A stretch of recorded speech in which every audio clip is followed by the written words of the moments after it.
ನಮಸ್ಕಾರ ವೀಕ್ಷಕರೇ, ಇಂದು ನಾವು ಒಂದು ವಿಶೇಷವಾದ ಒಂದು ದೇವಸ್ಥಾನಕ್ಕೆ ನಾವು ನಿಮ್ಮನ್ನ ಪರಿಚಯ ಮಾಡ್ತಿದ್ದೀವಿ.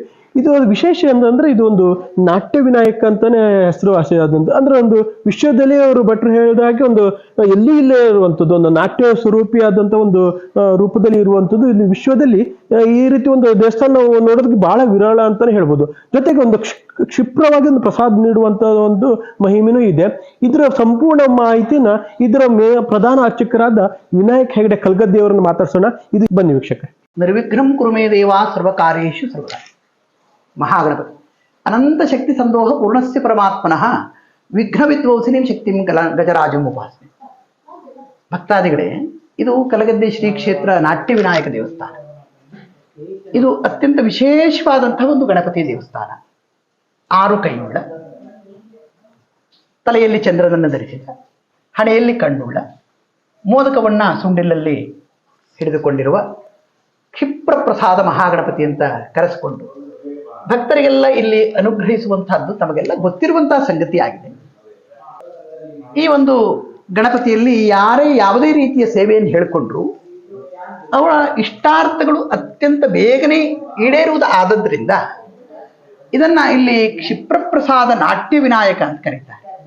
ನಾಟ್ಯ ರೂಪದಲ್ಲಿ ಇರುವಂತಹ ದೇವಸ್ಥಾನ ಇದು. ಅಂದ್ರೆ ದೇವರು ವಿಗ್ರಹ ಅದು ಯಕ್ಷಗಾನದ ಸಂಪೂರ್ಣವಾದಂತಹ ಆಭರಣವನ್ನ ಧರಿಸಿದಂತಹ ಒಂದು ವಿಶೇಷವಾದಂತಹದ್ದು. ವಿಶ್ವದ ಏಕೈಕ ಮೂರ್ತಿ ಈ ರೀತಿಯಲ್ಲಿದೆ ಅಂತ ಹೇಳಿದ್ರೆ ತಪ್ಪಾಗಲಿಕ್ಕಿಲ್ಲ. ಖಂಡಿತ ನಾನು ಎಲ್ಲಿಯೂ ನೋಡಲಿಲ್ಲ, ಮತ್ತೆ ತಾನು ನೋಡಿದ್ದೇನೆ ಇಂತಹದ್ದು ಅಂತ ಹೇಳಿದವರು ನಮಗೆ ಇದುವರೆಗೆ ಯಾರೂ ಸಿಗಲಿಲ್ಲ. ಅಂತ ವಿಶೇಷವಾದಂತಹ ಒಂದು ಸನ್ನಿಧಾನ ಇದು. ಬಲಮೌರೆ ಗಣಪತಿ ಇದು. ಇಲ್ಲಿ ಸಂಕಷ್ಟಿಗೆಲ್ಲ ವಿಶೇಷವಾದಂತಹ ಕಾರ್ಯಕ್ರಮಗಳು ನಡ್ಕೊಂಡು ಬರ್ತಾ ಇದೆ. ಪ್ರತಿ ಸಂಕಷ್ಟಿಗೆ ರಥೋತ್ಸವ ಇರುವಂತಹ ಒಂದು ದೇವಸ್ಥಾನ ಇದು. ಎಲ್ಲಾ ಸಂಕಷ್ಟಿಯ ದಿವಸನೂ ಸಾರ್ವಜನಿಕರಿಗೆ ಪ್ರಸಾದ ಭೋಜನ ಮತ್ತು ರಥೋತ್ಸವ ಕಾರ್ಯಕ್ರಮಗಳು ಮತ್ತೆ ಮಹಾಗಣಪತಿಗೆ ವಿಶೇಷವಾದಂಥದ್ದೆಲ್ಲ ಇಲ್ಲಿ ಇರ್ತದೆ. ಈ ಕ್ಷೇತ್ರದಲ್ಲಿ ಒಂದು ವಿಶೇಷ ಅಂತಂದ್ರೆ ಅವಿವಾಹಿತರು ವಿವಾಹದ ಕುರಿತಾಗಿ ಗಣಹವನವನ್ನು ಮಾಡಿಸ್ಕೊಡ್ತೇನೆ ಅಂತ ಹೇಳಿದ್ರೆ ತಕ್ಷಣದಲ್ಲಿ ಇಲ್ಲಿ ಅವರಿಗೆ ವಿವಾಹ ಆದದ್ದನ್ನು ನಾವು ಬಹಳ ಜನರನ್ನು ಕಂಡಿದ್ದೀವಿ.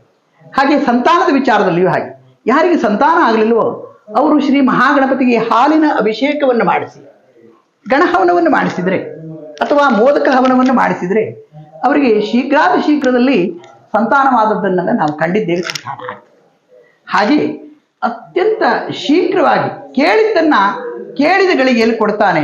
ಕೊಡುವವರು ಅತ್ಯಂತ ಶ್ರದ್ಧಾಭಕ್ತಿಯನ್ನು ಕೊಡಬೇಕು. ಅದು ಎಂಥ ಬೇಡಿಕೆ ಇರಲಿ, ಅದು ಭೂ ಸಂಬಂಧಪಟ್ಟು ವ್ಯಾಜ್ಯವೇ ಇರಲಿ, ಅದು ಅತ್ಯಂತ ಬೇಗ ನಿವಾರಣೆ ಆಗ್ತದೆ. ಅನೇಕ ತೆರನಾದಂತಹ ಕಾಯಿಲೆ ಇದ್ದವರು ಇಲ್ಲಿ ಬರ್ತಾರೆ. ಅದು ಎಂಥ ಕಾಯಿಲೆ ಇರಲಿ, ಆ ಕಾಯಿಲೆಗೆಲ್ಲ ತಕ್ಷಣದಲ್ಲಿ ಇಲ್ಲಿ ಒಂದು ಪರಿಹಾರ ಸಿಗ್ತದೆ. ಮುಖ್ಯವಾಗಿ ಈ ಗಣಪತಿಯಲ್ಲಿ ಜೇನುತುಪ್ಪದ ಅಭಿಷೇಕವನ್ನು ಮಾಡಿಸಿದ್ರೆ ಸಕ್ಕರೆ ಕಾಯಿಲೆಯೂ ಸಹ ನಿವಾರಣೆಗೆ ನಿಯಂತ್ರಣಕ್ಕೆ ಬಂದಿರುವಂತಹದ್ದು ಉದಾಹರಣೆಗಳು ನಮ್ಮಲ್ಲಿ ಸಾಕಷ್ಟಿದೆ, ನಾವು ನೋಡಿದ್ದೇವೆ. ಹಾಗಾಗಿ ನಾನು ಭಕ್ತರಲ್ಲಿ ಈ ಮುಖಾಂತರವಾಗಿ ತಿಳಿಸುವುದಿಷ್ಟೇ, ಕೇಳಿದ್ದನ್ನು ಕೊಡುವಂತಹ ಮಹಾಗಣಪತಿಯಲ್ಲಿ ಇದ್ದಾನೆ. ಆದ್ರೆ ಭಕ್ತಿಯಿಂದ ಕೇಳಬೇಕು, ಆ ಬುದ್ಧಿ ನಮಗೆ ಬರಬೇಕು. ನಾವು ಶುದ್ಧವಾದ ಮನಸ್ಸಿನ ಭಕ್ತಿಯಿಂದ ಕೇಳಿದ ಸತ್ಯ ಅಂತ ಆದರೆ ಖಂಡಿತವಾಗಿ ಅವನು ಇಲ್ಲಿಗೆ ಎಲ್ಲವನ್ನೂ ಕೊಡ್ತಾನೆ, ಅವನು ಕೊಟ್ಟಿದ್ದಾನೆ. ಹಾಗಾಗಿ ಈ ಕ್ಷೇತ್ರದ ವಿಶೇಷತೆಗಳು ಹೇಳಲಿಕ್ಕೆ ಸಾಕಷ್ಟಿದೆ. ಮತ್ತೆ ಅವನ ಆಶೀರ್ವಾದ ಆದದ್ದು ಬೇಕಾದಷ್ಟಿದೆ. ನಾವು ಅದನ್ನೆಲ್ಲವನ್ನು ಕಂಡಿದ್ದೇವೆ. ತಾವೆಲ್ಲ ಈ ಒಂದು ಕ್ಷೇತ್ರದಿಂದ ಸದುಪಯೋಗ ಪಡಿಸ್ಕೊಡ್ಬೇಕು ಅಂತಂದ್ರೆ ಗಣಪತಿಯ ಸೇವೆಯನ್ನು ವಿಶೇಷವಾಗಿ ಮಾಡಬೇಕು ಅಂತ ನಾವು ಕೇಳ್ಕೊಳ್ತೇನೆ. ಈಗ ನಾಟ್ಯ ವಿನಾಯಕ ದೇವಸ್ಥಾನ ಅದೊಂದು ವಿಶ್ವದಲ್ಲೇ ಒಂದು ಹೇಳಿದ್ರೆ ಒಂದು ಏಕೈಕ ದೇವಸ್ಥಾನ ಅಂತ ಹೇಳಿದ್ರಿ. ಇದೊಂದು ನಾಟ್ಯ ಶೈಲಿಯಲ್ಲಿ ಇರುವಂತ ದೇವಸ್ಥಾನ ಹಾಗೂ ಕ್ಷಿಪ್ರವಾಗಿ ಒಂದು ಪ್ರಸಾದ ಕೊಡುವಂತ ಒಂದು ಶಕ್ತಿ ಇರುವಂತ ದೇವಸ್ಥಾನ. ಇದ್ರ ಬಗ್ಗೆ ಹೇಗಿದು ಉದ್ಭವ ಆಯ್ತು? ಅದು ನಿಮ್ಮ ಒಂದು ಕಿರು ಪರಿಚಯ ಮೂಲಕ ನಮ್ಮ ವೀಕ್ಷಕರು ನೀವು ತಿಳಿಸ್ಕೊಡ್ಬೇಕು. ಅನಂತ ಶಕ್ತಿ ಸಂದೋಹ ಪೂರ್ಣಸ್ಯ ಪರಮಾತ್ಮನಃ ವಿಘ್ನ ವಿದ್ವಂಸಿನೀಂ ಶಕ್ತಿಂ ಗಜರಾಜಂ ಉಪಾಸನೆ. ಹೌದು, ಇದು ನಾಟ್ಯ ವಿನಾಯಕ. ಇದು ಅದರ ಆಕಾರ ಇತ್ಯಾದಿಗಳನ್ನು ನೋಡಿದಾಗಲೇ ನಿಮಗೆ ಅರ್ಥ ಆಗ್ತದೆ. ಇವತ್ತು ಅಲ್ಲಿ ಅಲಂಕಾರ ಇದೆ, ನಿಮಗೆ ಸ್ಪಷ್ಟವಾಗಿ ಗೊತ್ತಾಗ್ತಾ ಇಲ್ಲ. ಅಲಂಕಾರ ಇಲ್ಲದೇ ಇರುವಾಗ ನೀವು ಆ ವಿಗ್ರಹವನ್ನು ನೋಡಬೇಕು. ಅದು ಎಷ್ಟು ಚೆನ್ನಾಗಿ ನಾಟ್ಯವನ್ನ ಮಾಡಿದ ಹಾಗೆ ಕಾಣ್ತದೆ ಅಂದರೆ ಅಷ್ಟು ಸುಸ್ಪಷ್ಟವಾಗಿ ಇದೆ. ಇದು ದೇವಸ್ಥಾನದ ಇತಿಹಾಸವನ್ನ ಹೇಳುವುದಕ್ಕೆ ಹೋದ್ರೆ ಬಹಳ ಪುರಾತನವಾಗಿತ್ತು ಅಂತೇನು ನಮಗೆ ಗೊತ್ತಿಲ್ಲ. ಆದರೆ ನನ್ನ ಸಾಮಾನ್ಯ 5ನೇ ವರ್ಷದಲ್ಲಿ ಅದೇನೋ ಒಂದು ವಿಶಿಷ್ಟ ಘಟನೆ ಆಯ್ತಂತೆ. ಇಲ್ಲಿ ತುಂಬಾ ನೀರು ಹರಿತದೆ, ದೊಡ್ಡದಾದಂತಹ ಹೊಳೆ ಇದೆ, ಸೋಮನದಿ ಅಂತ ದೊಡ್ಡದೊಂದು ಬೃಹತ್ ಹೊಳೆ. ಆ ಹೊಳೆಯಲ್ಲಿ ನಾನು ತೇಲಿ ಹೋಗ್ಬಿಟ್ಟಿದ್ದೆ ಅಂತೆ. ತೇಲಿ ಹೋದಾಗ ಒಂದು ಸ್ಥಳದಲ್ಲಿ ಯಾರೂ ನಿಲ್ಲಿಸಿದ್ದಿಲ್ಲ. ಒಂದು ಗಿಡವನ್ನು ಹಿಡ್ಕೊಂಡೇನೋ ನಾನು ನಿಂತ್ಕೊಂಡಿದ್ದೆ.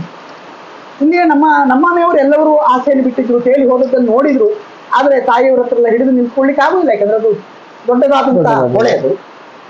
ಹಾಗೆ ಎಲ್ಲ ಕಡೆಯಿಂದ ಜನ ಬಂದ್ರು, ಓಡಿ ಬಂದ್ರು. ಇಲ್ಲಿ ಒಬ್ಬ ಮಾರ್ಯ ಅಂತ ಹೇಳುವವನು ಇದ್ದಂತೆ. ಆಗ ನನಗೆ ಗೊತ್ತಿದೆ ಅವನ ಮಾರ್ಯ ಅಂತ ಹೇಳುವವನು ಕನವರಿಗಿದ್ದ, ಇಲ್ಲಿ ಆಲಳ್ಳಿಯವರು. ಆತ ನನ್ನನ್ನು ಎತ್ತುಕೊಂಡು ಆ ಸ್ಥಳದಿಂದ ತದ್ದ ಅಂತ. ಆ ಕ್ಷೇತ್ರದಲ್ಲಿ ಯಾವಾಗಲೂ ಆ ಸ್ಥಳದಲ್ಲಿ ನಾನು ಆಕಳನ್ನು ಬಿಟ್ಟುಕೊಂಡು ಹೋಗಿ ಬಹುಕಾಲವರ ಕಾಲ ಕಳಿತಿದ್ದಂತೆ. ನಾನು ಚಿಕ್ಕವನಿದ್ದಾಗ, 4-5 ವರ್ಷದಲ್ಲಿದ್ದಾಗ. ಯಾಕಂದ್ರೆ ಇದು ಗೊಂಡಾರಣ್ಯ, ನಮ್ಮಲ್ಲಿ ಆಕಳನ್ನು ಕಾಯುವವನ ಸಂಗಡ ನಾನು ಅಲ್ಲಿ ಹೋಗ್ಕೊಂಡು ಅಲ್ಲಿ ಕಾಲವನ್ನು ಕಳೆಯುವಂತ. ಅಲ್ಲಿ ಆ ನದಿಯಲ್ಲಿ ಆಡುತ್ತಾ ಇರುವಾಗ ಒಂದು ನುಂಡನೆಯ ಕಲ್ಲು ಅಂತ ಹೇಳ್ಬೋದು, ಅಥವಾ ಬೆಣ್ಣೆ ಕಲ್ಲು ಅಂತ ಹೇಳ್ಬೋದು. ಒಂದು ಕಲ್ಲು ನನಗೆ ಸಿಕ್ಕಿತ್ತು. ನಾನು ಅದನ್ನು ಇಟ್ಟುಕೊಂಡು ಅದನ್ನು ಈಶ್ವರ ಅಂತ ಪೂಜೆಯನ್ನು ಮಾಡ್ತಾ ಇರ್ತೀನಿ. ಎಷ್ಟೊತ್ತು ಅಂತಂದ್ರೆ, ನಾನು ಎಷ್ಟೊತ್ತಾದರೂ ಮನೆಗೆ ಬರಲಿಲ್ಲ ಅಂತ ತಿಳ್ಕೊಂಡು ಮನೆಯವರೆಲ್ಲ ನೋಡ್ಲಿಕ್ಕೆಲ್ಲ ಬರೋದು. ನಾನು ಅಲ್ಲಿಯೇ ಇರುವುದು, ಆಟ ಆಡ್ತಾ ಇರುವುದು, ಅಲ್ಲಿಯೇ ಪೂಜೆ ಮಾಡ್ತಾ ಇರುವುದು. ಆ ದನಕರುಗಳೆಲ್ಲ ನನ್ನೊಟ್ಟಿಗೆ ಇರುವುದು. ಆ ದನಕರುಗಳು ನಾನು ಮನೆಗೆ ಬಂದ ಹೊರತು ಮನೆಗೆ ಬರ್ತಿರ್ಲಿಲ್ಲ, ಬೇರೆ ಕಡೆನೂ ಹೋಗ್ತಿರ್ಲಿಲ್ಲ. ಅವು ನನ್ನೊಟ್ಟಿಗೆ ಇರ್ತಿದ್ವು. ನಮ್ಮ ಮನೆಯ ಎಲ್ಲಾ ದನಕರುಗಳು, ನಮ್ಮ ಮನೆಯಲ್ಲಿ ಇರುವಂತಹ ನಾವು ಸಾಕಿದಂತಹ ನಾಯಿ, ಹೀಗೆ ಒಟ್ಟಿನಲ್ಲಿ ಅಲ್ಲೊಂದು ವಿಶೇಷವಾಗಿ. ಹೀಗೆ ಅಲ್ಲಿಯೇ ಪೂಜೆ ಮಾಡ್ತಾ ನಾನು ನನ್ನ ವಿದ್ಯಾಭ್ಯಾಸಗಳನ್ನೆಲ್ಲ, ಅಂದರೆ ಪ್ರಾಥಮಿಕ ಹಂತದ SLC ವರೆಗಿಂದ ನಾನು ಇಟ್ಟಿಗೆಯಲ್ಲಿ ಅಭ್ಯಾಸವನ್ನು ಮುಗಿಸಿ ನಂತರದಲ್ಲಿ ನಾನು ಯಕ್ಷಗಾನಕ್ಕೆ ಹೋದದ್ದು. ನಾನು ಹುಟ್ಟಿದ್ದು ನನ್ನ ಅಜ್ಜನ ಮನೆ ಇಲ್ಲೇ ಸಮೀಪದ ಬಾಳಗೋಡು ಅಂತ. ನನ್ನ ತಂದೆ ಹೆಸರು ಗಣಪತಿ ಹೆಗಡೆ ಅಂತ, ತಾಯಿ ಹೆಸರು ಶರಾವತಿ ಅಂತ. ನಾನು ಬಾಳಗೋಡು ಕಟ್ಟೆ ಮನೆ ಅಂತ ಅಲ್ಲಿ ಕರೀತಾರೆ, ತಿಮ್ಮಣ್ಣ ಭಟ್ರ ಮನೆ. ಸತ್ಯಗಣಪತಿ ಅಂತ ನಮ್ಮ ಮಾವ. ನಾವು ಅಲ್ಲಿಯೇ ಬೆಳೆದವನು. ನಾನು ಕನ್ನಡ ಶಾಲೆ 7ನೇ ತರಗತಿವರೆಗೆ ನಾನು ಬೆಳೆದದ್ದು ಅಲ್ಲೇ, ವಿದ್ಯಾಭ್ಯಾಸ ಪೂರ್ಣ ಮಾಡಿದ್ದು ಅಲ್ಲಿ. ಆದ್ರೆ ಅದೇ ಕಾಲದಲ್ಲಿ ರಜೆಯಲ್ಲೆಲ್ಲ ಬಂದಾಗ ನಾನು ಇಲ್ಲಿ ಇರುವಂತಹದ್ದು ನನ್ನ 5ನೇ ವರ್ಷದ 6ನೇ ವರ್ಷದಲ್ಲಿ ಒಂದು ನಡೆದಿರುವಂತಹ ಒಂದು ಘಟನೆ ಇದೆ. ಆ ಘಟನೆ, ನಾನು ಯಕ್ಷಗಾನಕ್ಕೆ ಹೋಗುವ ಪೂರ್ವದಲ್ಲಿ ಆ ಹೊಳೆಯಲ್ಲಿರುವಂತಹ ಕಲ್ಲುಗಳನ್ನ ಆದು ಅದಕ್ಕೊಂದು ಗುಡಿಯನ್ನ ಕಟ್ಟಿದ್ದಂತೆ. ಆ ಗುಡಿಯನ್ನು ಕಟ್ಟಿರುವಂತಹದ್ದು ಬೇರೆಯವರು ಹೇಳ್ತಾರೆ, ಬಿಟ್ರೆ ನನಗೆ ಸುಸ್ಪಷ್ಟವಾಗಿ ನೆನಪಿಲ್ಲ. ಒಂದು ಗುಡಿಯನ್ನು ಕಟ್ಟಿ ಯಾವ ವಯಸ್ಸಿನಲ್ಲಿ ಅಂತ ಹೇಳ್ಬೋದು? ನನ್ನ 6 ವರ್ಷ. 6 ವರ್ಷ ನನ್ನ 6 ವರ್ಷ ಇರ್ಬೋದು, 5-6 ವರ್ಷ. ಆ ಹೊತ್ತಿನಲ್ಲಿ ನಾನು ಆ ಗುಡಿಯನ್ನ ಕಟ್ಟಿ, ನನ್ನ ತಂಗಿ ಸುಧಾ ಅಂತಿದ್ದು, ನಾವೆಲ್ಲ ಅಲ್ಲಿ ಹೋಗ್ಕೊಂಡು ಪೂಜೆಯನ್ನು ಮಾಡ್ತಾ ಬಂದಿರುವಂತಹ ಕಾಲ. ಮೋಸ್ಟ್ಲಿ ಅದೊಂದು ದೈವ ಪ್ರೇರಿತವಾಗಿ ಬಂದಿರೋದು. ಇಲ್ಲದಿದ್ರೆ ಆ ಹೊಳೆಯಲ್ಲಿ ಒಂದು ಗುಡಿಯನ್ನು ಕಟ್ಟಿದಾಗ ಆ ಗುಡಿ ಎಷ್ಟು ವರ್ಷ ಇತ್ತು ಅಂತಂದ್ರೆ, ನನಗೆ 18-20 ವರ್ಷ ಆಗುವಲ್ಲಿವರೆಗೂ ಅದು ಇತ್ತು ಆ ಗುಡಿ. ಅದರ ಪಕ್ಕದಲ್ಲಿರುವಂತಹ ಮರಗಳೆಲ್ಲ ಕಿತ್ತು ತೇಲಿ ಹೋಗಿದಾವೆ. ಅಷ್ಟು ದೊಡ್ಡ ಹೊಳೆ, ಆಚೆ ಈಚೆ ಇರುವ ಮರ ಇಲ್ಲ. ಆದ್ರೆ ಆ ಗುಡಿ ಮಾತ್ರ ಮಳೆಗಾಲದಲ್ಲಿ ಮುಳುಗಿದ್ರು, ಬೇಸಿಗೆಯಲ್ಲಿ ಕಾಣತಿತ್ತು, ಇರ್ತಿತ್ತು. ನಾನೇನು ಸಿಮೆಂಟ್ ಹಾಕಿ ಕಟ್ಟಿದ್ದಲ್ಲ, ಕಲ್ಲು ಮೇಲೆ ಕಲ್ಲಿಟ್ಟು ಮಣ್ಣನ್ನ ಇಟ್ಟಂತದ್ದು. ಅದು ನಾನು ನಿಲ್ಲಿಸಿತ್ತು ಅಂತ ಹೇಳೋದಕ್ಕಿಂತಲೂ ದೈವ ಒಂದು ಯೋಚನೆ ಇತ್ತು ಎನ್ನುವುದನ್ನ ಈಗ ನಾವು ಅರ್ಥ ಮಾಡ್ಕೊಳ್ತಾ ಇದ್ದೀವಿ. ಹಾಗೆ ಆ ಒಂದು ಕ್ಷೇತ್ರದಲ್ಲಿ ಆ ಗಣಪತಿಯನ್ನ ನಾನು ಆಟ ಆಡುವುದಕ್ಕಾಗಿ ಇಟ್ಕೊಂಡಿದ್ದೆ. ನಾನು ಬಾಲ್ಯದಲ್ಲಿ ದೇವಸ್ಥಾನ ಕಟ್ಟಬೇಕು, ಅದೇನೋ ಪೂಜೆ ಮಾಡಬೇಕು ಹಾಗೆಲ್ಲ ಅಲ್ಲ, ಭಕ್ತಿಯಿಂದ ಏನೋ ನಾನು ಆಟ ಆಡಿದ್ದೇನೆ. ಗಣಪತಿಯೊಂದಿಗೆ ನಾನು ಆಟವನ್ನು ಆಡಿದಂಥದ್ದು ಈಶ್ವರ ಅಂತ ಕರೀತಿದ್ದೆ ಅದನ್ನ. ನಂತರದಲ್ಲಿ ಅದಕ್ಕೆ ಸುಂಡಿಲು ಬಂತು ನೋಡಿ. ಆ ಕಲ್ಲು ಬೆಳೆಯಿತು, ಅದಕ್ಕೊಂದು ಸುಂಡಿಲ ಆಕೃತಿ ಬಂತು. ಆ ಸುಂಡಿಲ ಆಕೃತಿಯನ್ನು ಬಂದಾಗ ನಾನು ಅದಕ್ಕೆ ವಿಶೇಷವಾದಂತಹ ಪೂಜೆಗಳನ್ನು ಮಾಡ್ತಾ ಇದ್ದವನು. ನನ್ನ SLC ವಿದ್ಯಾಭ್ಯಾಸ ಇಲ್ಲಿ ಇಟಿಗೆ ಹೈಸ್ಕೂಲ್ನಲ್ಲಾಯಿತು. SLC ಮುಗಿದ ತಕ್ಷಣದಲ್ಲಿ ನಾನು ಕೆರೆಮನೆ ಶಂಭು ಹೆಗಡೆಯವರಲ್ಲಿ ಯಕ್ಷಗಾನದ ಅಭ್ಯಾಸಕ್ಕೆ ಹೋದೆ. ಅಂದರೆ ಸಾಮಾನ್ಯ ನನ್ನ 16ನೇ ವರ್ಷ. ನಾನು 16ನೇ ವರ್ಷಕ್ಕೆ ಶ್ರೀಮಯ ಕಲಾ ಕೇಂದ್ರ ಗುಣವಂತೆಯಲ್ಲಿ ಯಕ್ಷಗಾನದ ಅಭ್ಯಾಸಕ್ಕಾಗಿ ಹೋದವನು. ನನ್ನ ಗುರುಗಳ ಕೆರೆಮನೆ ಶಂಭು ಹೆಗಡೆಯವರು. ಅಲ್ಲಿ ಹೀಗೆ ನಾನು ಯಕ್ಷಗಾನದ ಅಭ್ಯಾಸವನ್ನು ಮಾಡಿದಾಗ ಮನೆಗೆ ರಜೆಯಲ್ಲಿ ಬಂದಾಗ ನಾನು ಅಲ್ಲಿ ಹೋಗುವುದನ್ನು ಬಿಡ್ತಿರ್ಲಿಲ್ಲ. ಯಕ್ಷಗಾನದಲ್ಲಿ ಮನೆಗೆ ನಾನು ಬಂದ್ರು 10 ನಿಮಿಷ ಇದ್ರು ನಾನು ಹೊಳೆಗೆ ನಾನು ಪೂಜಿಸುವಲ್ಲಿ ಹೋಗುವಂತಹದ್ದು. ನಾನು ಒಂದು ಕಡೆಯಲ್ಲಿ ಹೊಳೆಯಲ್ಲಿ ನಿಂತುಕೊಂಡು ದೇವರಿಗೆ ನೀರು ಸೋಕುವುದು, ಇನ್ನೊಂದು ಕಡೆಯಲ್ಲಿ ನಮ್ಮ ಮನೆ ಆಕಳಿಗೆ ನೀರು ಸೋಕುವುದು. ನನ್ನ ಕ್ರಮ ಹಾಗೆ ಜೇನನ್ನು ಕೂಡುವ ಹಿಡಿಯುವ ಎಲ್ಲ ಅಭ್ಯಾಸ ಇತ್ತು. ಅಲ್ಲಿ ಎಲ್ಲಾದ್ರೂ ಜೇನು ಸಿಕ್ಕಿದ್ರೆ ಆ ಜೇನನ್ನು ತಂದು ಮಹಾಗಣಪತಿಗೆ ನಾನು ಅಲ್ಲಿಡೋದು. ನಾನು ಏನಾದ್ರೂ ತಿನ್ಬೇಕು ಹಣ್ಣು ಅಂತಂದ್ರು ಅಲ್ಲಿ ತಂದು ಇಡೋದು. ಮನೆಯಲ್ಲಿ ದೋಸೆಯನ್ನು ತಿನ್ಬೇಕು ಅಂತ ಕರೆದ್ರು ಅಲ್ಲಿ ತಗೊಂಡು ಹೋಗಿ ಇಟ್ಕೊಂಡು ತಿನ್ನೋದು. ಹೀಗೆ ಒಂದು ರೀತಿಯಲ್ಲಿ ಆ ಕ್ಷೇತ್ರದಲ್ಲಿ ಏನೋ ಗೊತ್ತಿಲ್ಲ, ಒಂದು ಅವಿನಾಭಾವದಿಂದ ದೇವರು ಎನ್ನುವಂಥ ಭಾವನೆಯಿಂದ ನಾನು ಬೆಳಕೊಂಡು ಬಂದೆ.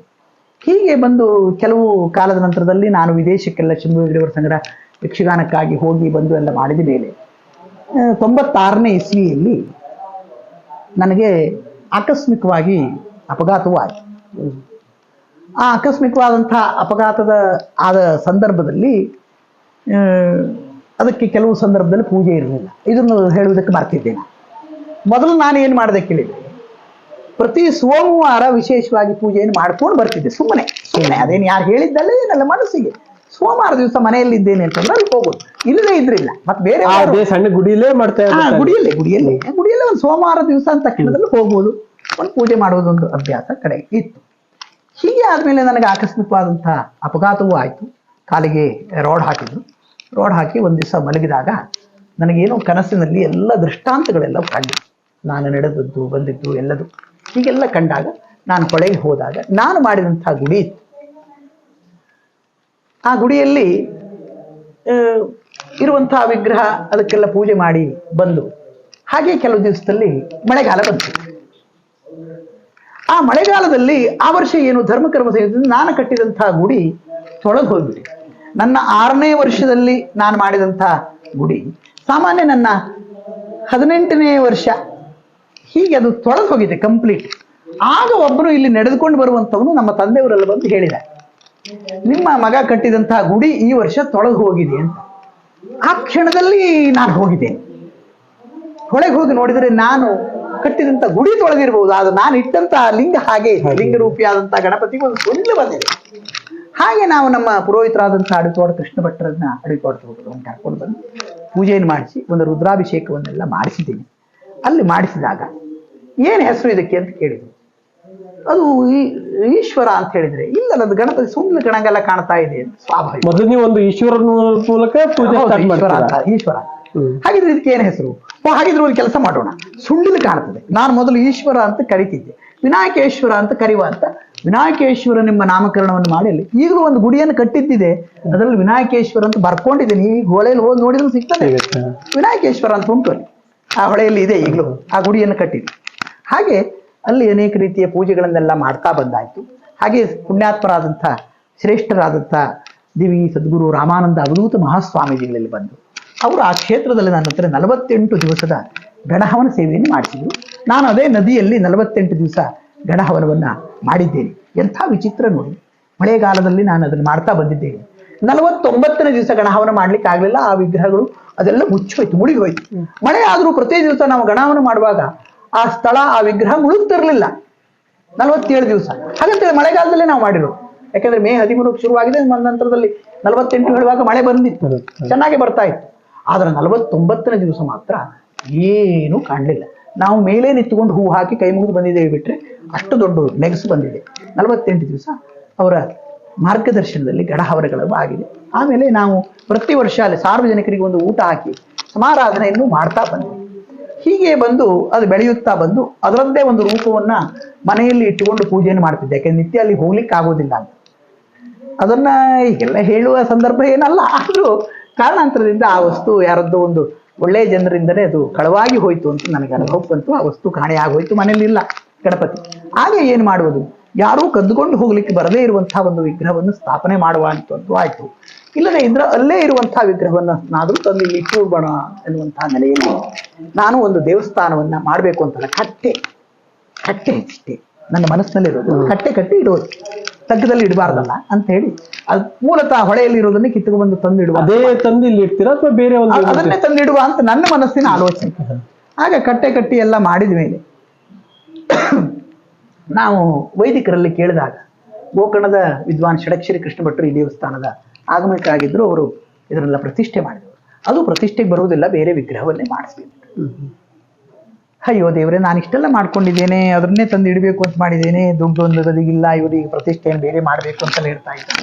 ಹೀಗೆಲ್ಲ ಆಲೋಚನೆ ಮಾಡ್ತಾ ಇರುವಾಗ ಅದೇನೋ ಕೆಲಸ ತನ್ನಿಂದ ತಾನೇ ಮುಂದುವರೆದು ಗೊತ್ತಿಲ್ಲ. ನಾನು ಸೀದಾ ಎಡನೀರು ಮಠಕ್ಕೆ ಹೋದೆ. ಈ ಒಂದು ಕಟ್ಟೆ ಕಟ್ತಾ ಇದ್ದೇನೆ, ಗಣಪತಿಯನ್ನೆಲ್ಲ ಸ್ಥಾಪನೆ ಮಾಡಬೇಕು, ಒಂದು ಶಂಕುಸ್ಥಾಪನೆ ಅಂತ ಮಾಡಿಕೊಡಿ ಅಂತ ಹೇಳಿಬಿಟ್ಟೆ. ಅವ್ರು ಇಲ್ಲಿ ಬಂದು ವಸತಿಯನ್ನು ಮಾಡಿ ಕೇಶವಾನಂದ ಭಾರತೀ ಸ್ವಾಮಿಗಳು ಇದಕ್ಕೆ ಅಡಿಗೆಲ್ಲ ಹಾಕಿದ್ವಿ, ದೇವಸ್ಥಾನಕ್ಕೆ ಶಂಕುಸ್ಥಾಪನೆ ಅಂತ ಮಾಡಿದ್ರು. ಆದ್ರೂ ನಾನು ಈ ದೇವಸ್ಥಾನ ಹೀಗೆಲ್ಲ ಮಾಡುವುದು ಅಂತ ಇಟ್ಕೊಂಡವನಲ್ಲ, ನಾನು ಅದನ್ನೇ ತಂದಿಲ್ಲಿ ಇಡುವುದು ಅಂತ. ನನಗೆ ಮನಸ್ಸಿನಲ್ಲಿ ಯಾರೇನು ಹೇಳಿದ್ರು ನನ್ನ ಮನಸ್ಸಿನಲ್ಲಿ ಅದನ್ನೇ ಕಡೆಗಿಲ್ಲ. ಸುಮಾರು ಬೇರೆ ಬೇರೆಯವರು ವಿಚಾರ ಮಾಡಿದಾಗ ಆಗುವುದಿಲ್ಲ. ಕಡೆ ಪ್ರಶ್ನಾ ಚಿಂತನೆಯನ್ನು ಮಾಡಿದಾಗಲೂ ಬೇರೆ ವಿಗ್ರಹವನ್ನು ಇಡಬೇಕು ಅಂತ ಆಯ್ತು. ಹಾಗೆ ಪ್ರಶ್ನಾ ಚಿಂತನೆಯಲ್ಲಿ ಮಾಡಿದಾಗ ಏನು ಮಾಡೋದು ಅಂಥೇಳಿ ನಾವು ನಮ್ಮ ಒಬ್ಬ ಸ್ನೇಹಿತರಿದ್ರು, ನಿಮ್ಗೆ ಗೊತ್ತಿರ್ಬೋದು, ಈ ಶ್ರೀರಾಮನ ವಿಗ್ರಹವನ್ನು ಕೆತ್ತಿದ್ದಾರೆ. ಅದೇನು 2ನೇ ಅಯೋಧ್ಯೆಯಲ್ಲಿ ಇಟ್ಟಿದ್ದಾರಲ್ಲ, 2ನೇ ನಂಬರ್ ಬಂದಿದೆ. ಅದೊಂದು ದೊಡ್ಡ ಶಿಲ್ಪಿ ಅವರು, ಇಡಗುಂಜಿ ಅವರು. GL ಭಟ್ ಅಂತೇಳಿ ಅವರಲ್ಲಿ ಸಮಾಲೋಚನೆ ಮಾಡಿದಾಗ ಅವರು 2 ಕೈ ಉಳ್ಳಂತ ಒಂದು ಸುಂದರವಾದಂಥ ಯಕ್ಷಗಾನದ ಆಭರಣವನ್ನು ಧರಿಸಿದಂತಹ ಮೂರ್ತಿಯನ್ನ ಕೆತ್ತಿದ್ರು. ಅದು 2 ಕೈದು ಬರೋದಿಲ್ಲ ಅಂತ ಮತ್ತೆ ಚರ್ಚೆ ಆಗಿ ಪ್ರಶ್ನೆ ಇಲ್ಲದ ಬರೋದಿಲ್ಲ ಅಂತ 6 ಕೈದು ಆಗಬೇಕು ಅಂತ. 6 ಕೈ ಗಣಪತಿ ಅಂತಂದ್ರೆ ಅದು ವಿಶೇಷತೆ ಬೇರೆ, ಅದು ನಾಟ್ಯ ರೂಪ ಆಗುತ್ತದೆ ಅಂತ. ಹಾಗೆ ನಾಟ್ಯ ರೂಪದಲ್ಲಿ ಅದನ್ನು ಕೆತ್ತಬೇಕು ಅಂತ ಆಯ್ತು. ಹೀಗೆ ನಾಟ್ಯ ರೂಪದಲ್ಲಿ ಆಮೇಲೆ ಕೆತ್ತುವುದಕ್ಕೆಲ್ಲ ಕಾರಣ ಹೀಗೆ ಶಾಸ್ತ್ರ ಎಲ್ಲ ಇದೆ. ಹಾಗೆ ಯಕ್ಷಗಾನದ ಆಭರಣವನ್ನು ಹಾಕ್ಲಿಕ್ಕೆ ಹೇಳಿದವನ ನಾನು, ಯಾಕೆಂದ್ರೆ ನಾನು ಯಕ್ಷಗಾನ ಕಲಾವಿದನಾದ ನನಗೆ ಅದ್ರ ಮೇಲೆ ಪ್ರೀತಿ ಇರೋದ್ರಿಂದ ಆಭರಣವಂತೂ ದೇವರಿಗೆ ಕೆತ್ತಬೇಕಲ್ಲ, ಕೆತ್ತುವಾಗ ಯಕ್ಷಗಾನದ ಆಭರಣಗಳೆಲ್ಲ ಇರಬೇಕು ಅನ್ನೋದು ನನ್ನ ಅಪೇಕ್ಷೆ ಆಗಿತ್ತು. ನನ್ನ ಅಪೇಕ್ಷೆಯನ್ನ ಆ ಶಿಲ್ಪಿಗಳು ಪೂರ್ಣ ಮಾಡಿದ್ದಾರೆ. ಯಾಕಂದ್ರೆ ಆ ಶಿಲ್ಪಿಯವರಿಗೂ ಯಕ್ಷಗಾನದ ಬಗ್ಗೆ ತುಂಬಾ ತಿಳುವಳಿಕೆ ಇದೆ, ಒಳ್ಳೆ ಯಕ್ಷಗಾನದ ತಿಳುವಳಿಕೆ ಇದ್ದವರು. ಯಾಕಂದ್ರೆ ನಮ್ಮ ಇಡುಗುಂಜಿಯವರಲ್ಲ, ಆ ಪರಂಪರೆ ಎಲ್ಲ ಗೊತ್ತಿದೆ ಅವರಿಗೆ. ಮತ್ತು ನಮ್ಮ ಗುರುಗಳಾದಂಥ ಶಂಭು ಹೆಗಡೆಯವರೆಲ್ಲ ತೀರ ಒಡನಾಟ ಇರುವಂಥವರಾಗಿದ್ದಾರೆ. ಅವರು ಅತ್ಯಂತ ಸುಂದರವಾಗಿ ಅದನ್ನು ನಿರ್ಮಾಣ ಮಾಡಿಕೊಟ್ರು. ಹಾಗೆ ನಿರ್ಮಾಣ ಮಾಡಿಕೊಟ್ಟ ಮೇಲೆ ಪೂಜ್ಯರಾದಂಥ ಪರಮ ಪೂಜ್ಯರಾದಂಥ ಶ್ರೀ ರಾಘವೇಶ್ವರ ಭಾರತೀ ಮಹಾಸ್ವಾಮಿಗಳು ಈ ಒಂದು ವಿಗ್ರಹವನ್ನು ಇಲ್ಲಿ ಪ್ರತಿಷ್ಠಾಪನೆ ಮಾಡುವುದಕ್ಕೆ ಬಂದು ಅವರ ಅಮೃತ ಹಸ್ತದಿಂದ ಪ್ರತಿಷ್ಠಾಪನೆ ಆದಂಥದ್ದು. ನಂತರದಲ್ಲಿ ಬೇರೆ ಬೇರೆ ಧಾರ್ಮಿಕ ಕಾರ್ಯಕ್ರಮಗಳು ಇಲ್ಲಿ ನಡೀತಾ ಬಂದಿದ್ದಾವೆ. ಇದೆಲ್ಲ ನಮ್ಮ ಅನುಭವಕ್ಕೆ ಇರುವಂತಹ ಸಂಗತಿ. ಹಾಗೆ ಅದಕ್ಕೆ ರಜತದ ಒಂದು ಕವಚವನ್ನು ಸಮರ್ಪಣೆ ಮಾಡುವಂಥ ಮುಖ ಕವಚವನ್ನು ಸಮರ್ಪಣೆ ಮಾಡಬೇಕಾದಂಥ ಒಂದು ಸಂದರ್ಭ ಬಂದಿತ್ತು. ಆ ಸಂದರ್ಭದಲ್ಲಿ ಶ್ರೀಮದ್ ಜಗದ್ಗುರು ಶಂಕರಾಚಾರ್ಯ ಗಂಗಾಧರೇಂದ್ರ ಸರಸ್ವತಿ ಸೋಂದಾಸ್ ಸ್ವರ್ಣವಲ್ಲಿ ಸ್ವಾಮೀಜಿಯವರು ಬಂದು ಅದನ್ನು ನೆರವೇರಿಸಿಕೊಟ್ಟು ಹೋಗಿದ್ದಾರೆ. ಹೀಗೆ ಅದಕ್ಕೆ ಉತ್ಸವ ಮೂರ್ತಿಯನ್ನು ಅಂದರೆ ರಥವನ್ನು ನಿರ್ಮಾಣ ಮಾಡಿದಾಗ ಭಕ್ತರೆಲ್ಲರ ಸಹಕಾರದಿಂದ ನಿರ್ಮಾಣವಾದಂಥ ಒಂದು ರಥ, ಎಲ್ಲ ಸಂಕಷ್ಟಿಗೆ ರಥೋತ್ಸವ ಆಗ್ತದೆ. ಆ ರಥೋತ್ಸವಕ್ಕೆ ರಥದ ಮೇಲೆ ಒಂದು ಇಡುವುದಕ್ಕೆ ಒಂದು ಮೂರ್ತಿ ಕೊಡುವಾಗ ತಮ್ಮ ಅತ್ಯಂತ ಅನಾರೋಗ್ಯದ ನಡುವೆಯಲ್ಲಿಯೂ ಪರಮ ಪೂಜ್ಯರಾಗಿರುವಂತಹ ದೇವಿ ರಾಮಾನಂದ ಅವಧೂತ ಮಹಾಸ್ವಾಮಿಗಳು ಬಂದು ಆ ಒಂದು ಉತ್ಸವ ಮೂರ್ತಿಯನ್ನ ರಥದ ಮೇಲೆ ಇಡುವಂತಹ ಮೂರ್ತಿಯನ್ನು ಸ್ಪರ್ಶಿಸಿ ಅದನ್ನು ಅಭಿಮಂತ್ರಿಸಿ ನಮಗೆ ಇಲ್ಲಿ ಅನುಗ್ರಹಿಸಿ ಹೋಗಿದ್ದಾರೆ. ಹೀಗೆ ಎಲ್ಲ ಯತಿಗಳ ಮಹನೀಯರ ಒಂದು ವಿಶೇಷವಾದಂತಹ ಆಶೀರ್ವಾದ ನಮಗೆ ಈ ಕ್ಷೇತ್ರದಲ್ಲಿ ಇದೆ. ಅವರೆಲ್ಲರ ಆಗಮನ ಇಲ್ಲ ಆಗಿದೆ. ಅದಕ್ಕಿಂತಲೂ ನಾವೆಲ್ಲ ಸ್ಮರಿಸಬೇಕಾದ, ನೆನಪು ಮಾಡಿಕೊಳ್ಬೇಕಾದದ್ದು ಅತ್ಯಂತ ವಿಶೇಷವಾದದ್ದಿದೆ. ಅದು ಅಂತಂದ್ರೆ ಭಗವಾನ್ ಶ್ರೀಧರ ಸ್ವಾಮೀಜಿಗಳು ಇಲ್ಲಿ ಈ ಸ್ಥಳದಲ್ಲಿ ಏಕಾಂತವಾಗಿ 15 ದಿವಸ ಇದ್ರಂತೆ ಪೂರ್ವದಲ್ಲಿ. ಅವರು ಒಂದು ಪಾದುಕೆಯನ್ನ ಈ ಕೆರೆಗೆ ಹಾಕಿದ್ರು ಅಂತಾಯ್ತು. ಈಗಲೂ ಆ ಕೆರೆ ಇಲ್ಲಿದೆ. ಆ ಕೆರೆಯಲ್ಲಿರುವಂತಹ ಪಾದುಕೆ ನನ್ನ ಕೈಗೆ ಸಿಕ್ಕಿತ್ತು. ನಾನು ಅತ್ಯಂತ ಚಿಕ್ಕವನಿದ್ದ. ಎಲ್ಲರೂ ಜೋರು ಮಾಡಿಬಿಟ್ರು, ಮನೆಯಲ್ಲಿದ್ದ ಹಿರಿಯರೆಲ್ಲ ತೆಗೆದುಕೊಂಡು ಹೋಗಿ ಮತ್ತೆ ಅದೇ ಕೆರೆಗೆ ಹಾಕಿಬಿಟ್ಟೆ. ಕಡೆಗೆ ಅದನ್ನು ನನಗೆ ಸ್ವಲ್ಪ ತಿಳುವಳಿಕೆ ಬಂದು ದೊಡ್ಡವನಾದ್ಮೇಲೆ, ಅದಕ್ಕಂತೂ ಈ ದೇವಸ್ಥಾನ ಮಾಡುವಾಗ ತುಂಬ ಹುಡುಕಿದ್ದೇನೆ, ಆ ಪಾದಕ್ಕೆ ಬೇಕಾಗಿತ್ತು. ನನಗದು ಇನ್ನೂ ಸಿಗಲಿಲ್ಲ. ಆ ಕೆರೆಯನ್ನು ಅಭಿವೃದ್ಧಿ ಪಡಿಸಬೇಕು, ಶ್ರೀಧರ ತೀರ್ಥ ಎಂಬುದಾಗಿ ಅದನ್ನು ನಿರ್ಮಾಣ ಮಾಡಿಡಬೇಕು ಅನ್ನುವಂಥ ಆಲೋಚನೆಗಳು ಮನಸ್ಸಿನಲ್ಲಿದೆ. ಆದರೆ ಅದನ್ನು ಮಾಡೋದು ಸುಲಭ ಅಲ್ಲ. ಯಾವಾಗಲೂ ನೀರಿರುವುದು ಹೌದಾದರೂ ಅದು ದೊಡ್ಡ ಕೆರೆ. ಅದು ನಮ್ಮ ಸ್ಥಳದಲ್ಲೇ ಇದೆ, ಇಲ್ಲಿ ನಮ್ಮ ಈ ಕಲಗದ್ದೆ ಇರುವಂಥ ಮೇಲ್ಕಡೆ ಇದೆ, ಅದು ಇದೆ. ಹಾಗಾಗಿ ಇದು ಅತ್ಯಂತ ಘನಮಹಿಮರಿಂದ ಕೂಡಿದಂತಹ ಸ್ಥಳ. ಆದರೆ ಕ್ಷಿಪ್ರ ಪ್ರಸಾದ ನಾಟ್ಯರೂಪ ಗಣಪತಿ ಅಂತ ಈ ಆಕಾರದಲ್ಲಿ ಇದೆಯಲ್ಲ, ಇದು ಇಡೀ ರಾಜ್ಯದಲ್ಲಿ ಎಲ್ಲಿಯೂ ಇಲ್ಲದೆ ಇರುವಂತಹ ಒಂದು ವಿಶಿಷ್ಟವಾದಂತಹ ಆಕೃತಿ. ನಾವು ಕ್ಷಿಪ್ರ ಗಣಪತಿ ಅಂತ ಪೂಜೆ ಮಾಡುವುದೆಲ್ಲ ಬೇರೆ, ಆದರೆ ಇದು ಹಾಗಲ್ಲ. ಇದಕ್ಕೊಂದು ಧ್ಯಾನ ಶ್ಲೋಕ ಇದೆ. ಋತಪಾಶಾಂಕುಶವು ಕಲ್ಪಲತಾ ಸ್ವರದಶ್ಚ ಬೀಜಪೂರಯುತ ಶಶಿ ಕಲಕಲಿತ ಮೌಲಿ ತ್ರಿಲೋಚನೋರುಣಶ್ಚ ಗಜವದನ ಭಾಸುರ ಭೂಷಣ ದೀಪ್ತೋ ಬೃಹದುದರ ಪದ್ಮಪೀಠರೋಲ್ಲಸಿತ ವಿಘ್ನ ಪಯೋದರ ಪವನ ಕರದೃತ ಕಮಲ ಸದಾಸ್ತುಮೇ ಭೂತ್ಯೈ. ಹೀಗೆ ಇರುವಂತಹ ಗಣಪತಿ ಅವನು ಕ್ಷಿಪ್ರ ಪ್ರಸಾದ ಗಣಪತಿ. ನಮ್ಮದು ಇವನು ಕಮಲಪೀಠದ ಮೇಲೆ ಇದ್ದಾನೆ. ನೀವು ಅಲಂಕಾರ ತೆಗೆದಾಗ ಸ್ಪಷ್ಟವಾಗಿ ಕಾಣುತ್ತದೆ. ಕೈಯಲ್ಲಿ ಕಮಲವನ್ನೂ ಧರಿಸಿದ್ದಾನೆ, ಕಲ್ಪಲತೆಯನ್ನೂ ಕೈಯಲ್ಲಿ ಹಿಡಿದಿದ್ದಾನೆ. ಹೀಗೆ ಹಣೆಯಲ್ಲಿ ಕಣ್ಣಿದೆ, ತಲೆ ಮೇಲೆ ಚಂದ್ರ ಇದೆ. ಹೀಗೆ ಧ್ಯಾನ ಶ್ಲೋಕದಲ್ಲಿ ಏನಿದೆಯೋ ಅದರಂತೆ ಇರುವಂತಹ ಒಂದು ವಿಗ್ರಹ ಇದೆ. ಪುರಾಣದಲ್ಲಿ ಮುದ್ಗಲ ಪುರಾಣದಲ್ಲಿ 15ನೇ ಕ್ಷಿಪ್ರ ಪ್ರಸಾದ ಗಣಪತಿ, ಅದರಲ್ಲಿ ಏನು ಉಲ್ಲೇಖ ಇದೆಯೋ ಆ ರೀತಿಯ ಶ್ಲೋಕದಲ್ಲಿ ಏನು ಅರ್ಥ ಇದೆಯೋ ಅದೇ ಅರ್ಥಕ್ಕೆ ಅನುಗುಣವಾಗಿಯೇ ಈ ವಿಗ್ರಹ ನಿರ್ಮಾಣ ಆಗಿದೆ. ಅಂದರೆ ಆ ವಿಗ್ರಹದಲ್ಲಿ ಅತ್ಯಂತ ಶಾಸ್ತ್ರೀಯವಾಗಿ ಸುಸಂಬದ್ಧವಾಗಿ ಅತ್ಯಂತ ಅಳತೆಯಿಂದ ನಿರ್ಮಾಣವಾಗಿರುವಂಥದ್ದು. ಇಲ್ಲಿ ನಾವು ಆ ಕಾರ್ಯಕ್ರಮವನ್ನು ನಾವು ದೇವಸ್ಥಾನದಲ್ಲಿ ಈಗೆಲ್ಲ ಮಾಡಿಕೊಂಡು ಇದೆಲ್ಲ ಮಾಡಬೇಕು ಅಂತೇನು ಇರಲಿಲ್ಲ. ಭಕ್ತರೆಲ್ಲರ ಸಹಕಾರದಿಂದ ಅಷ್ಟು ಸ್ವಲ್ಪ ಆಗಿ ಹೋಯ್ತು. ನೀವು ಪ್ರಾಮಾಣಿಕವಾಗಿ ಆಲೋಚನೆ ಮಾಡಿದರೆ ದೇವಸ್ಥಾನವನ್ನು ಮಾಡುವಂಥ ಯಾವುದೇ ವಿಶೇಷ ಮನಸ್ಸು ನನಗಿರಲಿಲ್ಲ, ಮತ್ತು ಆ ಶಕ್ತಿಯೂ ನನಗಿದ್ದವನಲ್ಲ. ಆದರೆ ನನಗೆ ಅಷ್ಟು ಮನಸ್ಸೂ ಇರಲಿಲ್ಲ, ಅಷ್ಟು ಶಕ್ತಿಯೂ ಇಲ್ಲದ ನನ್ನಿಂದ ಇಷ್ಟು ದೊಡ್ಡ ಕೆಲಸ ಆದದ್ದಿದ್ರೆ ನಿಜವಾಗಿ ಆ ದೈವಿಚ್ಛೆ ಗುರುಗಳೆಲ್ಲರ ಮಹನೀಯರ ಒಂದು ವಿಶೇಷವಾದಂಥ ಆಶೀರ್ವಾದ, ಗುರುವಿನ ಅನುಗ್ರಹ, ಗಣಪತಿಯ ಅನುಗ್ರಹ ಈ ಕ್ಷೇತ್ರದಲ್ಲಿ ಹೇಗಿದೆ ಅಂತಂತೇಳಿ ಈ ಗಣಪತಿ ದೇವಸ್ಥಾನವನ್ನು ಮಾಡಿ ಕೆಲವೇ ದಿವಸದಲ್ಲಿ ಪಕ್ಕದಲ್ಲಿ ಒಂದು ರಾಜರಾಜೇಶ್ವರಿ ಲಲಿತಾ ಅಮ್ಮನವರನ್ನು ನಾನು ಇಟ್ಟುಕೊಂಡೆ. ನಾನು ಅದಕ್ಕೆ ದುರ್ಗಾಲಕ್ಷ್ಮಿ ಅಂತ ಕರೀತಿದ್ದೆ. ನಮ್ಮ ಪೂಜ್ಯ ನಮ್ಮ ಕುಲಗುರುಗಳಾಗಿರುವಂತಹ ರಾಘವೇಶ್ವರ ಭಾರತಿ ಸ್ವಾಮೀಜಿಯವರು ಬಂದು ಹೇಳಿದರು, ಅದು ದುರ್ಗಾಲಕ್ಷ್ಮಿ ಅಲ್ಲ, ಅದು ಲಲಿತಾ ಅಮ್ಮನವರು, ನೀನು ಲಲಿತೆ ಅಂತಲೇ ಅದನ್ನ ಅಥವಾ ರಾಜರಾಜೇಶ್ವರಿ ಅಂತ ನಾನು ಕರೀಬೇಕು ಅಂತ ಹೇಳಿದ್ರು. ಹಾಗೆ ಹೇಳಿದ ನೋಡಿ, ಗುರುವಾಕ್ಯಕ್ಕೆ ಎಷ್ಟು ದೊಡ್ಡ ಶಕ್ತಿ ಇರ್ತದಂತೆ. ಒಬ್ಬ ಭಕ್ತರು ಬಂದರು, ಸಂಪೂರ್ಣವಾಗಿ ಲಲಿತಾ ರಾಜರಾಜೇಶ್ವರಿಯ ವಿಗ್ರಹವನ್ನು ಶಿಲಾಮಯದಲ್ಲಿ ಮಾಡಿಸಿ ಸಂಪೂರ್ಣವಾಗಿ ಅದರ ಶಿಲಾಮಯದಲ್ಲಿ ದೇವಸ್ಥಾನವನ್ನು ನಿರ್ಮಾಣ ಮಾಡಿಕೊಟ್ಟಿದ್ದಾರೆ. ಮಾಯಾ ಡಾಕ್ಟರ್ ಜಿ ಎಲ್ ಹೆಗಡೆ ಮತ್ತು ಮಾಯಾ ಹೆಗಡೆ ಸಂಪೂರ್ಣ. ನಾನೇನಿಲ್ಲ, ನನ್ನ ಹತ್ರ ಆ ಶಕ್ತಿ ಇಲ್ಲ, ಆ ಶಿಲಾಮಯವಾಗಿ ಮಾಡುವಂತ ಯಾವ ಶಕ್ತಿ ಇಲ್ಲ. ಅದನ್ನ ಮಾಡಿದ್ದಿದ್ರೆ ಅವರು ಜಿ ಎಲ್ ಹೆಗಡೆ ದಂಪತಿಗಳ ಭಕ್ತಿ ಮತ್ತೆ ನಮ್ಮ ರಾಘವೇಶ್ವರ ಭಾರತೀ ಸ್ವಾಮಿಗಳವರ ಒಂದು ವಿಶೇಷ ಆಶೀರ್ವಾದ, ಇದೆಲ್ಲದರಿಂದ ಇವತ್ತು ಅಲ್ಲಿ ಸುಂದರವಾದಂತಹ ಒಂದು ಶಿಲಾಮಯವಾದಂತಹ ರಾಜರಾಜೇಶ್ವರಿ ಮಂದಿರ ಆಗಿದೆ. ಈ ಕ್ಷೇತ್ರದಲ್ಲಿ ಹಾಗೆ ಲಕ್ಷ ಮೋದಕ ಹವನ ಆಗಿದೆ. ಏನೂ ಇರಲಿಲ್ಲ ಆಗ, ಈಗಲ್ಲ. ಈಗಾದ್ರೆ ಭಕ್ತರ ಸಂಖ್ಯೆ ಇದೆ ಇದಕ್ಕಿಲ್ಲಿ, ಇಲ್ಲಿ ಏನೇನೋ ಒಂದಿಷ್ಟು ಆಗಿದೆ, ಎಲ್ಲ ಪರಿಕರ ಪರಿಸ್ಥಿತಿ ಎಲ್ಲ ಇದೆ, ಏನಾದ್ರೂ ಕಷ್ಟಪಟ್ಟು ಮಾಡ್ಬೋದು ಅಂತ ಹೇಳ್ಬೋದು. ಆಗ ನೋಡಿದ್ರೆ ನೀವು ಆಶ್ಚರ್ಯ ಪಡ್ತೀರಿ, ಇದು ಒಂದು ಒಳಗಿಂದ ಒಂದು ಗರ್ಭಗುಡಿ ಬಿಟ್ಟರೆ ಮತ್ತೆ ಏನೂ ಇರಲಿಲ್ಲ. ಆದರೆ ಇಲ್ಲಿ ಒಂದು ಲಕ್ಷ ಮೋದಕ ಹವನ ಭಕ್ತರ ಒಂದು ಸಹಕಾರದಿಂದ ಎಷ್ಟು ಬೇಗ ಆಗಿದೆ ಅಂತ ಒಂದೇ ತಿಂಗಳಲ್ಲಿ ನಿರ್ಣಯ ಹಾಗೆ ಆಗಿದೆ. ಇಲ್ಲಿ 1 ವರ್ಷ ಪರ್ಯಂತರ ಗಾಯತ್ರಿ ಯಜ್ಞ ನಡೆದಿದೆ. ತಾವು ನಂಬುತ್ತೀರೋ ಇಲ್ಲ, 372 ದಿವಸ 372 ದಿವಸ ಅಗ್ನಿ ಆರದೇ ಇದ್ದ ಹಾಗಿಲ್ಲ, ಅಗ್ನಿಯನ್ನು ಇಟ್ಟುಕೊಂಡು ಪ್ರತಿನಿತ್ಯ ಗಾಯತ್ರಿ ಯಜ್ಞ ನಡೆಸಿದ್ದಿದ್ರೆ ಇಡೀ ಸೀಮೆಯಲ್ಲಿ ಎಲ್ಲೂ ಇಲ್ಲ. ಹೆಮ್ಮೆಲ್ಲ ಯಾಕೆ, ನಿಮ್ಗೆ ಬಹುತೇಕ ಹುಡ್ತಾ ಹೋದ್ರೆ ಬಹುತೇಕ ನಮಗೇನು ಗೊತ್ತಿಲ್ಲ, ಈಗ ವರ್ಷಗಟ್ಟಲೆ ನಡೆದದ್ದು ನಮಗೇನು ಗೊತ್ತಿಲ್ಲ. ಕೋಟಿಗಟ್ಟಲೆ ಮಾಡಿದವರೆಲ್ಲ ಇದ್ದಾರೆ, ಆದ್ರೆ ವರ್ಷಗಟ್ಟಲೆ ನಿರಂತರವಾಗಿ ಈ ರೀತಿಯಿಂದ ಇಷ್ಟು ದೊಡ್ಡ ಪ್ರಮಾಣದಲ್ಲಿ ನಡೆದದ್ದು ನಮ್ಮ ಗಮನಕ್ಕೆ ಎಲ್ಲಿಯೂ ಇಲ್ಲ. ಆದ್ರೆ ಇಲ್ಲಿ ನಡೆದಿದೆ ನೋಡೋದ್ರ. ಅದು ಹಾಗೆ ಸ್ವರ್ಣವಲ್ಲಿ ಸ್ವಾಮೀಜಿಯವರು ಬಂದು ಅದನ್ನು ಆರಂಭ ಮಾಡಿಕೊಟ್ರು. ಮಧ್ಯಂತರದಲ್ಲಿ ನೆಲೆಮಾವಿನ ಮಾಧವಾನಂದ ಭಾರತಿ ಸ್ವಾಮಿಗಳು ಬಂದು ಅದಕ್ಕೆ ಆಶೀರ್ವಾದವನ್ನು ಕೊಟ್ಟು ಮತ್ತು ಆ ಒಂದು ಕಾರ್ಯಕ್ರಮದಲ್ಲಿ ಭಾಗವಹಿಸಿದ್ರು. ಮಧ್ಯೆ ಮಧ್ಯೆ ಬೇರೆ ಬೇರೆ ಅವಧೂತ ಪರಂಪರೆಯವರೆಲ್ಲ ಬಂದು ಹೋದರು. ಹಾಗೆ ಅದನ್ನ ಪೂರ್ಣಾಹುತಿಗೆ ಜಗದ್ಗುರು ಶಂಕರಾಚಾರ್ಯ ಶ್ರೀ ರಾಘವೇಶ್ವರ ಭಾರತೀ ಸ್ವಾಮಿಗಳು ಬಂದು ಆ ಗಾಯತ್ರಿ ಯಜ್ಞದ ಪೂರ್ಣಾಹುತಿಯನ್ನು ನಡೆಸಿಕೊಟ್ರು. ಹೀಗೆ ಅದು ದೈವೀ ಸಂಕಲ್ಪ ಇಲ್ದಿದ್ರೆ ಅಷ್ಟು ದೊಡ್ಡ ಮಹಾತ್ಮರನ್ನೆಲ್ಲ ಕರ್ಕೊಂಡು ಬಂದೆಲ್ಲ ಮಾಡ್ತೇನೆ ಅಂತ ಹೇಳಿದಲ್ಲ, ಅದು ಸತ್ಯಕ್ಕೆ ದೂರವಾದಂಥ ಮಾತು. ಅದು ಸುಮ್ಮನೆ ಅದೆಲ್ಲ ಆಗಿದೆ ಅಂತಂದ್ರೆ ಅದು ಮಹಾಗಣಪತಿಯ ಮಹಿಮೆ. ಒಂದು ಕಾಲದಲ್ಲಿ ಶ್ರೀಧರರು ಮಾಡಿದಂಥ ತಪಸ್ಸಿನ ಫಲ ಅಂತ ನಾನು ಅದನ್ನು ಒಪ್ಪಿಕೊಳ್ತೇನೆ.